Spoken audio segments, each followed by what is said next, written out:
तो यार hello everyone मेरे टेंथ के प्यारे प्यारे दोस्तों। आज के इस वीडियो में हम लोग बात करेंगे ट्रिग्नोमेट्री के सारे इम्पोर्टेंट फार्मूलाज की, जो कि आपको आगे के आने वाले क्वेश्चंस में यूज़ करने पड़ेंगे। ठीक है। और इसके बाद भाई एक के बाद एक बढ़िया पीवाईक्यूज, जो कि बोर्ड में आया हुआ पीवाईक्यू होगा, वो लगाएंगे ट्रिग्नोमेट्री के। ठीक है। तो यार तुम्हारी टेंथ की ट्रिग्नोमेट्री तो बहुत सिंपल है। कुछ फॉर्मूलाज हैं जिन्हें तुम्हें अच्छे से याद करके रखना है। और भाई मेरा यकीन करो, तुम मेरे साथ जब बोर्ड के पीवाईक्यूज प्रैक्टिस करोगे ना, तो धुआं धुआं कर दोगे हर चीज़ को। बस ध्यान से समझो हर एक चीज़ को। सबसे पहले तो यहाँ पर देखो मैंने क्या लिख रखा है, PBP HHB। इसका मतलब क्या है? देखो सबसे पहले तो इसका मतलब समझ लो, फिर मैं तुम्हें बताऊंगा कि इसको याद करने का तरीका क्या है। ठीक है। देखो P का मतलब होता है परपेंडिकुलर, B का मतलब होता है बेस, और H का मतलब होता है हाइपोटेनस, जो कि तुमने पाइथागोरस थ्योरम के टाइम पर ये सब चीज़ें पढ़ी होंगी। ठीक है, बात समझ में आ गई। ट्राइंगल बना करके मैंने ये चीज़ आपको दिखा भी रखी है, ये राइट एंगल ट्राइंगल है। बस अब देखो, जो भी हमारे ट्रिग्नोमेट्रिक रेशियोज होते हैं, जैसे कि sine theta, cos theta, tan theta, cosecant theta, secant theta, cot theta, ये सारे के सारे, ठीक है, तो ये जो होते हैं, ये हमें लिखने पड़ते हैं पी, बी और एच के फॉर्म में। ठीक है। जैसे फॉर एग्जांपल अगर आप साइन थीटा को लिखना चाहो तो आप क्या लिख सकते हो, पी अपॉन एच, जैसा कि मैंने नीचे लिख रखा है। कॉस थीटा को आप लिखना चाहो तो आप लिख सकते हो बी अपॉन एच, मतलब base upon hypotenuse. Tan theta को आप लिख सकते हो perpendicular upon base. Cosecant theta को H upon P, secant theta को H upon B and cot theta को बी अपॉन पी। अब इनको सबको याद कैसे किया जाए, मेन चीज़ ये है। तो यहाँ पर देखो मैंने लिख रखा है PBP HHB। आपको इसे कैसे याद रखना है, पंडित बद्री प्रसाद हर हर बोले। ठीक है। और भी बहुत सारे निमोनिक्स होते हैं, लेकिन ये एक रेलिवेंट निमोनिक है। इसमें किसी की भी कोई बुराई नहीं है, कोई भी प्रॉब्लम नहीं है, कोई अपशब्द या कोई भी गलत चीज़ नहीं है। काफ़ी सारे बच्चे होते हैं काफ़ी गलत गलत निमोनिक याद करते हैं, तो यार ऐसा नहीं करना है। आप पढ़ रहे हो, विद्या माता होती हैं, उनका सम्मान करो। अगर निमोनिक भी आपने बनाया है तो एक रेलिवेंट निमोनिक होना चाहिए, जो कि जिसमें कोई गलत भाषा का प्रयोग ना हो, जिसमें मर्यादित भाषा का प्रयोग हो। ठीक है। तो ये ठीक है, पंडित बद्री प्रसाद हर हर बोले। ठीक है। तो ऐसे आप याद रख सकते हो। बात समझ में आ गई? बहुत बढ़िया। ये एक निमोनिक होता है, याद करने का तरीका। अब देखो मैंने PBP के ऊपर लिख रखा है sine theta, cos theta, tan theta, और HHB के नीचे लिख रखा है cosecant theta, secant theta, cot theta. ऐसा मैंने क्यों किया, ध्यान से सुनो। मैं आपको ये बताना चाहता हूँ कि अगर आप साइन थीटा लिखोगे तो आप P अपॉन एच करोगे, मतलब ऊपर से नीचे चलोगे। ठीक। कॉस थीटा करोगे तो B अपॉन एच चलोगे, ऊपर से नीचे चले। ठीक। टेन थीटा करोगे तो क्या लिखोगे, P अपॉन बी, जैसा मैंने यहाँ भी लिख रखा है, यानी ऊपर से नीचे चलोगे। ठीक है। अगर आप कॉसेकेंट थीटा लिखोगे तो आप H अपॉन पी लिखोगे, यानी नीचे से ऊपर चलोगे। भाई मैंने लिख भी रखा है। सीकेंट थीटा अगर आप लिखोगे तो आप क्या लिखोगे, H अपॉन बी, नीचे से ऊपर चलोगे। और कॉट थीटा अगर आप लिखोगे तो आप क्या करोगे, नीचे से ऊपर चलोगे, यानी B अपॉन पी, इस तरह से लिखोगे। या फिर इसका एक और तरीका है कि अगर आपने साइन थीटा, कॉस थीटा और टेन थीटा लिख लिया, तो साइन थीटा का रेसिप्रोकल कर दो, कॉसेकेंट थीटा बन जाएगा। कॉस थीटा का रेसिप्रोकल कर दो, सीकेंट थीटा बन जाएगा। और टेन थीटा का रेसिप्रोकल कर दो तो कॉट थीटा बन जाएगा। तो ये सारे के सारे ट्रिग्नोमेट्रिक रेशियोज परपेंडिकुलर, बेस और हाइपोटेनस के फॉर्म में कैसे लिख सकते हैं, वो लिखना आपको आ ही गया होगा। भाई सिंपल चीज़ थी, बच्चों वाली चीज़ थी, इसमें कोई भी कॉम्प्लिकेटेड चीज़ नहीं थी। ठीक है। अब देखो यार कुछ फॉर्मूलाज। ठीक है। जैसे कि टेन थीटा को हम sine theta upon cos theta लिख सकते हैं। अब जैसा मैंने तुमसे कहा कि जो कॉट थीटा होता है वो टेन थीटा का रेसिप्रोकल होता है, देख लो यहाँ पे भी देख लो। टेन थीटा को हम परपेंडिकुलर अपॉन बेस लिखते थे, और इसी का रेसिप्रोकल कर दो, यानी बेस अपॉन परपेंडिकुलर कर दो, तो वो कॉट थीटा हो जाएगा। ठीक है। तो इसी तरह मैंने यहाँ भी यही चीज़ आपको बताने की कोशिश की है कि टेन थीटा को हम sine theta upon cos theta लिख सकते हैं। लेकिन अगर आपको कॉट थीटा को भी कॉस और साइन की फॉर्म में लिखना है तो टेन थीटा का रेसिप्रोकल कर दो, यानी cos theta upon sine theta कर दो। ठीक है। सीकेंट थीटा मैंने अभी आपको बताया, ये वन अपॉन कॉस थीटा होता है। ठीक है। कॉस थीटा का रेसिप्रोकल ही सीकेंट थीटा होता है। Cosecant theta one upon sine theta होता है। ठीक है। बात समझ में आ गई। और कॉट थीटा जो है वो टेन थीटा का रेसिप्रोकल है ही, मैंने आपको दो जगह दिखाया। इतनी बात आपको समझ में आ गई होगी, ये फॉर्मूलाज हैं भाई, ये याद करने ही पड़ेंगे। और यार सिंपल फॉर्मूलाज हैं, इसमें कोई भी चीज़ ऐसी नहीं थी जो टफ हो या बहुत कॉम्प्लिकेटेड हो। बात समझ में आई? आओ चलते हैं नेक्स्ट स्लाइड पर। इसमें यार कुछ फॉर्मूलाज हैं ट्रिग्नोमेट्री के थोड़े, और उनको भी देख लेते हैं। तो यार ये जो आपके 3 फॉर्मूलाज हैं ये भाई बहुत इंपॉर्टेंट है। अभी आपको ये 3 फॉर्मूलाज पढ़ने को मिल रहे हैं। 11th में बहुत फॉर्मूलाज होते हैं। 11th में जब आप ट्रिग्नोमेट्री पढ़ोगे तो आपको बहुत सारे फॉर्मूलाज मिलेंगे, वो भी आपको वहाँ याद करने पड़ेंगे। यहाँ तो केवल ये 3 है। तो भाई इन्हें अच्छे से याद करो, ध्यान से समझो, और भाई इन्हें अपने मन मस्तिष्क में बसा लो कि इन पर आया हुआ सवाल आपसे गलत ना हो। तो पहला फॉर्मूला क्या है? Sine square theta plus cos square theta is equals to 1। दूसरा फॉर्मूला क्या है? 1 plus tan square theta is equals to 1। और तीसरा फॉर्मूला क्या है? 1 plus cot square theta is equals to cosecant square theta. ठीक है, तो एक बार मैं ये सारे के सारे फॉर्मूलाज फिर से आपको पढ़ के सुना देता हूँ, जिससे कि आपको याद हो जाए। Sine square theta plus cos square theta is equals to 1। 1 plus tan square theta is equals to secant square theta.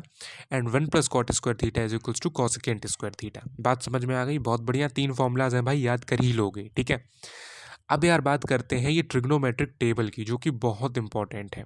ठीक है, अब यार देखो इसमें तुम्हें क्या करना है। तुम्हें ये इतनी बड़ी टेबल कैसे याद हो? बहुत से बच्चे इस टेबल को याद करने में हिम्मत हार जाते हैं।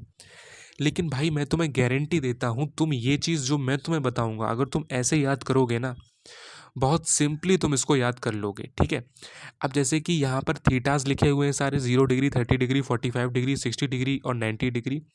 और ऊपर यहाँ पर सारे के सारे इस रो में ट्रिग्नोमेट्रिक रेशियोज लिखे हुए हैं। अब जैसे अगर मैं तुमसे साइन ज़ीरो की वैल्यू पूछूं तो कितनी होती है? ज़ीरो। देखो मैं जो तुम्हें तरीका बताने वाला हूं उस तरीके में तुम्हें केवल साइन थीटा और कॉस थीटा, इन्हीं की वैल्यू याद करनी है। और मैं तो तुमसे कहूँगा कि तुम केवल साइन थीटा की वैल्यू याद कर लो, बाकी तुम cos theta, tan theta, cot theta, secant theta और कॉसकेंट थीटा, इन सब की वैल्यूज तुम निकाल सकते हो। कैसे? देखो, जैसे कि अगर तुमने साइन थीटा का सारा याद कर लिया, पूरी ट्रिग्नोमेट्रिक टेबल याद करने के लिए केवल तुम्हें साइन थीटा की वैल्यूज याद करनी पड़ेंगी। ठीक है, देखो साइन 0 की वैल्यू 0 होती है, साइन 30 की वैल्यू 1/2 होती है, साइन 45 की वैल्यू 1/√2 होती है, साइन 60 की वैल्यू √3/2 होती है, और साइन 90 की वैल्यू 1 होती है। साइन की सारी वैल्यूज याद कर ली? ठीक है, अब साइन की जो भी वैल्यूज हैं, कॉस में पता क्या होगा? जब तुम कॉस थीटा की वैल्यूज लिखोगे तो साइन की जो भी वैल्यूज हैं उनको नीचे से ऊपर लगा दो। समझ रहे हो? कहने का मतलब, साइन थीटा में सबसे नीचे 1 है तो कॉस थीटा में 1 सबसे ऊपर लिख दो। फिर √3/2, 1/√2, 1/2, 0। बात समझ में आई? मतलब साइन थीटा की जो भी वैल्यूज मैंने लिखी हैं यहाँ पर डिफरेंट डिफरेंट एंगल्स पर, वो सारी की सारी वैल्यूज लो और उल्टी करके कॉस थीटा में चिपका दो। ठीक, साइन थीटा में 1 सबसे लास्ट में है तो कॉस थीटा में 1 सबसे ऊपर। साइन थीटा में 1 √3/2 जो है वो सेकंड लास्ट है तो कॉस थीटा में √3/2 सेकंड नंबर पर। ठीक है, साइन थीटा में जो 1/√2 है वो थर्ड नंबर पे है तो कॉस थीटा में भी थर्ड नंबर पर। साइन थीटा में 1/2 सेकेंड नंबर पे है, कॉस थीटा में 1/2 सेकेंड लास्ट नंबर पर। साइन थीटा में 0 फर्स्ट नंबर पे है तो कॉस थीटा में 0 लास्ट नंबर पर। मतलब जो साइन थीटा में सबसे आखिरी वैल्यू है उसे सबसे पहली वैल्यू बना दो कॉस थीटा में, और वैसे ही कॉन्सिक्वेंटली आगे बढ़ते चले जाओ। ठीक है, तो कॉस थीटा का काम तमाम हो गया। अब देखो टेन थीटा की वैल्यूज़ कैसे करोगे? तो मैंने अभी तुम्हें फर्स्ट स्लाइड पे फॉर्मूला बताया था टेन थीटा का, क्या होता है? Sine theta upon cos theta. तो बस भाई डिवाइड कर दो ना, टेन थीटा की सारी वैल्यूज़ निकल आएंगी। 0/1 0, 1/2 अपॉन √3/2, 1/√3, 1/√2, 1/√2, 1, √3/2 अपॉन 1/2, √3, और 1/0 तो तुम्हें पता है नॉट डिफाइंड होता है, यानी इन्फिनिटी होती है। ठीक है, तो मैंने क्या किया, टेन थीटा की वैल्यूज मैंने sine theta upon cos theta करके निकाल ली। बात समझ में आ गई? अब तुम्हें कॉट थीटा की वैल्यू चाहिए तो टेन थीटा का भाई मेरे प्यारे से रेसिप्रोकल कर डालो। अभी फर्स्ट स्लाइड पे मैंने तुम्हें फॉर्मूला दिखाया था cot theta is equals to 1/tan theta, तो 1/0 कर दो इन्फिनिटी, 1/1/√3 कर दो √3, 1/1 करोगे तो 1 ही रहेगा, 1/√3 और 1/0, तो भाई आ ही गया। तो यार सिंपल सी चीज थी यार, तुम्हें कॉट थीटा की वैल्यू चाहिए तो तुम टेन थीटा का रेसिप्रोकल कर दो। सिंपल था कि नहीं था बताओ। 1/∞ जो होता है वो जीरो होता है, ठीक है, इसलिए लास्ट में कॉट थीटा की वैल्यू कॉट 90 पे जीरो होगी, ठीक है, इस बात को याद रखना। अब बात करते हैं सीकेंट थीटा की। अब ध्यान से सुनो, सीकेंट थीटा मैंने तुम्हें अभी फर्स्ट स्लाइड पे फॉर्मूला बताया था, वो जो फॉर्मूलाज बताए थे वो बहुत इंपॉर्टेंट है, उन्हीं से ये पूरी ट्रिग्नोमेट्रिक टेबल तुम बना लोगे अगर तुम्हें साइन थीटा की सारी वैल्यूज याद हैं तो। अब सीकेंट थीटा निकालते टाइम तुम कॉस थीटा की सारी वैल्यूज का रेसिप्रोकल कर दो, ये चीज़ तुम खुद करके देखो, तुम्हें सीकेंट थीटा की सारी वैल्यूज मिल जाएंगी। और कॉसेकेंट थीटा की वैल्यूज चाहिए तुम्हें, तो जैसा मैंने फर्स्ट स्लाइड पे तुम्हें फॉर्मूला बताया था, कॉसेकेंट थीटा 1/sin थीटा होता है, तो तुम साइन थीटा की सारी वैल्यूज का रेसिप्रोकल कर दो, तुम्हें कॉसेकेंट थीटा की वैल्यूज मिल जाएंगी। तो भाई इतनी सिंपल चीज़ है, सोचो तुम्हें केवल साइन थीटा की वैल्यूज याद करनी है, और जो फर्स्ट स्लाइड पे मैंने फॉर्मूलाज बताए थे वो लगा करके तुम पूरी ट्रिग्नोमेट्रिक टेबल अपनी बना सकते हो। तो यार टेंथ में ट्रिग्नोमेट्री अगर तुम्हें पढ़नी है तो जितनी ये चीज़ें मैं दो चीज़ें लिख करके लाया हूँ, ठीक है ना, दो स्लाइड पर, वो तुम्हारी अच्छे से कंठस्थ होनी चाहिए, तुम्हें आनी चाहिए। देखो ये जो फॉर्मूला लिखे थे मैंने, ये tan theta cot theta second theta cosecant theta cot theta वाले, ये साइड में, यही सब यूज़ हुए हैं ट्रिग्नोमेट्रिक टेबल को बनाने में। और एक बार तुम्हें ट्रिग्नोमेट्री की टेबल याद है फिर तो कोई दिक्कत नहीं है। टेंथ में इतनी है ही नहीं ट्रिग्नोमेट्री, क्योंकि आपको इंट्रोडक्शन दिया जाता है, थोड़ा परिचय करवाया जाता है ट्रिग्नोमेट्री के साथ में, ठीक है ना। तो बहुत सिंपल है, केवल जितनी ये दो चीज़ें मैं लिख कर लाया हूँ ये अगर आपको पता है तो आप ईजिली कर ले जाओगे ट्रिग्नोमेट्री के सवाल। और भाई ट्रिग्नोमेट्री भर भर के आती है बोर्ड में, इसलिए अच्छे से करो भाई। और मैं सारे पीवाईक्यूज डालूंगा, सारे रेलिवेंट क्वेश्चंस डालूंगा ट्रिग्नोमेट्री के, सारे पीवाईक्यूज भी डालूंगा। और भाई इसीलिए मैं आपसे बोल रहा हूँ कि आपसे नोटिफिकेशन मिस ना हो इंपॉर्टेंट क्वेश्चंस का, रेलिवेंट क्वेश्चंस का। इसलिए भाई चैनल जरूर सब्सक्राइब करो, जिससे आपके पास नोटिफिकेशन आए और आप इजीली हमारे इंपॉर्टेंट क्वेश्चन को व्यू कर पाओ। देखो बहुत तरह के क्वेश्चंस होते हैं, कई लोग होते हैं जो बहुत टफ टफ सवाल करवाते हैं, उनका आपसे कोई मतलब नहीं होता। मैं आपको केवल वही रेलिवेंट क्वेश्चंस करवाऊंगा जो बोर्ड में आए हुए हैं और जिनसे आप मार्क्स स्कोर कर सकते हो, जिनसे आपको फ़ायदा है। तो आप वो सवाल लगाओ ना जिनसे आपको फ़ायदा है। आप फालतू में ऐ वही क्वेश्चन पर अपना टाइम वेस्ट क्यों करोगे, रेलिवेंट सवाल करो, इररेलिवेंट सवाल नहीं करने, इंपॉर्टेंट क्वेश्चंस करने हैं मेरे भाई। तो सारे बोर्ड्स के पीवाईक्यूज हम आपको करवाएंगे, इसीलिए हम आपसे कह रहे हैं जब हम वीडियो डालें तो भाई आपसे नोटिफिकेशन मिस ना हो, इसलिए आप प्लीज़ चैनल को सब्सक्राइब जरूर कर लो, आपकी बहुत मदद होगी।